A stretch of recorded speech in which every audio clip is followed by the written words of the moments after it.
hablar. ¿Centro de los delitos que se le imputan? Por supuesto.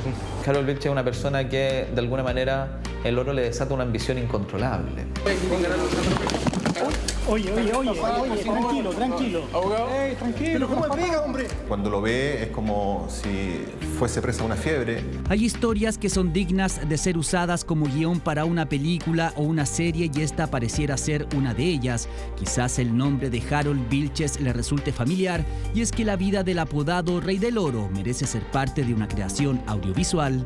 Harold, aquí hubo un engaño en cuanto a los contratos. Así lo creyeron también en el Centro de Investigación de la Universidad Diego Portales, quienes en una coproducción con Podium Podcast Chile crearon un documental sonoro que narra la historia de un joven chileno que con solo 23 años se convirtió en uno de los mayores contrabandistas de oro de Latinoamérica. Rey del Oro es un podcast de investigación donde se realizaron 10 entrevistas con Harold Vilches y otras 18 con personajes secundarios y fuentes de contexto. Harold Vilches es una persona que, de alguna manera, el oro le desata una ambición incontrolable. Y el podcast se hace cargo de esa historia, pero también de lo que le empieza a pasar a Harold Vilches cuando comienza a crecer demasiado. Por un lado, trae muchas utilidades, pero por otro lado, desde el punto de vista más íntimo del personaje, es un protagonista que se empieza a vaciar de emociones.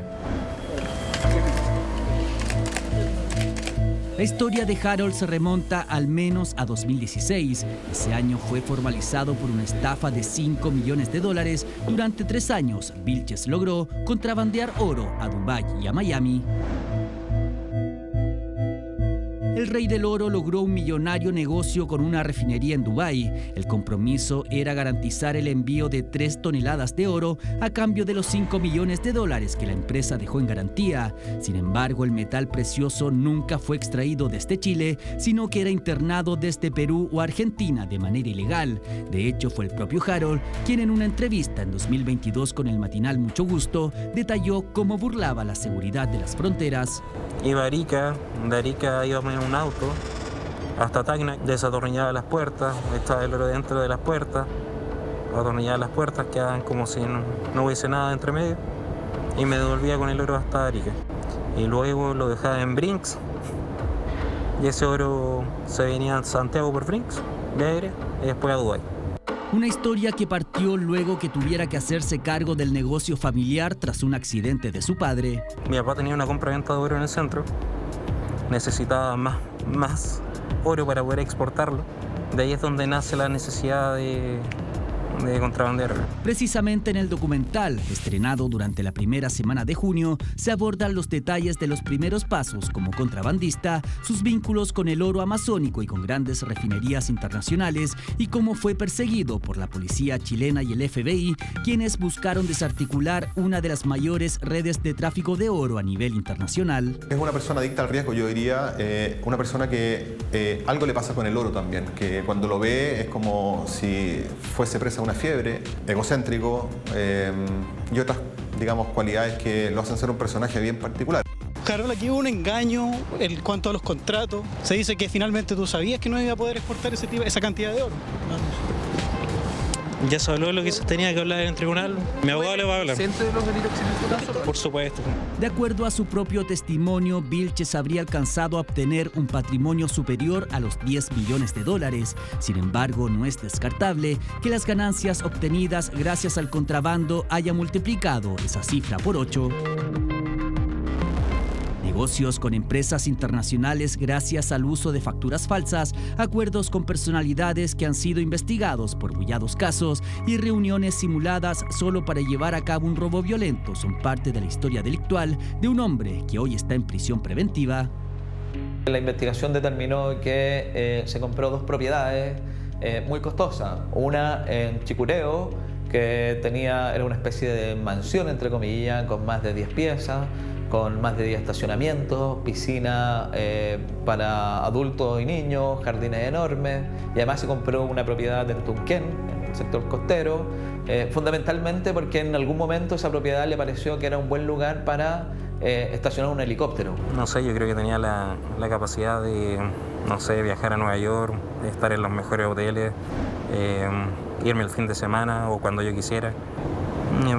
También me daba los gustos que quería, comía donde quería, no sé, tenía 6 autos. Harold fue condenado por contrabando a libertad vigilada y a una multa superior a 10.000 millones de pesos. Sin embargo, el tiempo que estuvo con medidas cautelares le sirvió para eximirse del pago. De ahí en más inició nuevos negocios, uno de ellos con Marco Antonio López. Es a comienzos de 2020 que la policía registra esta reunión en el Hotel Sheraton entre Vilches y Paribet. En esa reunión, según el testimonio de Harold Vilches, Paribet le pide aproximadamente entre 40 y 50 millones de pesos que él necesita para financiar su negocio. Y hay una transacción bien particular, porque Harold reconoce, en el podcast lo cuenta, que Paribet le garantizó la devolución de ese dinero con un objeto muy preciado que él tenía, que era un casco de Michael Schumacher, firmado por Schumacher, que no tengo idea, ni Harold Vilches tampoco sabe cómo llegó a sus manos, pero que de alguna manera Paribet se lo pasa a Harold Vilches con el compromiso de recuperarlo cuando le devuelva el dinero. Sin embargo, los cheques que supuestamente Paribet entregó a Vilches y que estaban a nombre de Tonka Tomisic no cubrieron la deuda acordada. Y finalmente esta amistad se quiebra cuando estalla el caso Relojes y queda expuesto el vínculo que tenían entre ambos. Y es relevante porque este podcast no solo se trata del contrabando, digamos, esta historia más pública de Harold Vilches que va entre el año 2012 y el año 2016, sino que también de todo lo que pasa después. Harold Vilches no ha sido imputado por el caso Relojes. Quizás el sentirse a salvo le hizo creer que podía actuar en impunidad. Su deseo por el oro también le jugaría una mala pasada.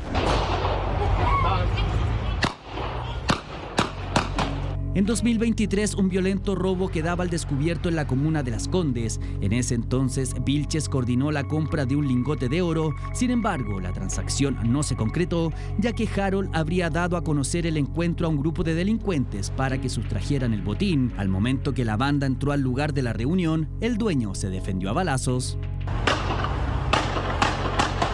Para el Ministerio Público, el autor intelectual de este robo es el Rey del Oro. Vilches argumentó que fue obligado a entregar el dato. Sin embargo, su vida ha estado marcada por delatar a quienes en su momento fueron sus cómplices.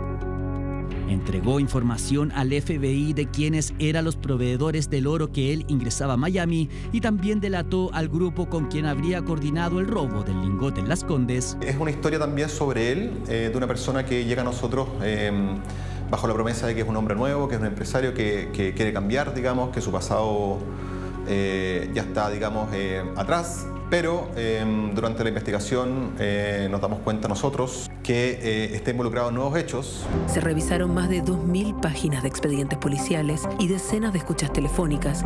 Serán 8 capítulos que irán siendo liberados en distintas plataformas, incluyendo Spotify, episodios que contienen más de 1 año y medio de investigación. Los auditores se van a poder hacer una idea de un Harold Vilches que tiene muchas lecturas.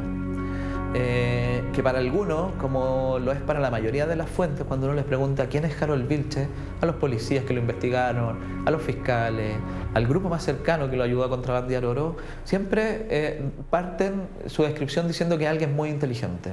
Obviamente no es la historia que quiere contar Harold. La historia que contamos nosotros en este podcast es la historia, digamos, es una historia periodística que pone en contraste, o sea, que contrasta lo que él nos dice y en el que intervienen muchas fuentes y documentos que a veces derriban sus versiones, las contradicen y cuentan, digamos, la historia de lo que realmente sucedió.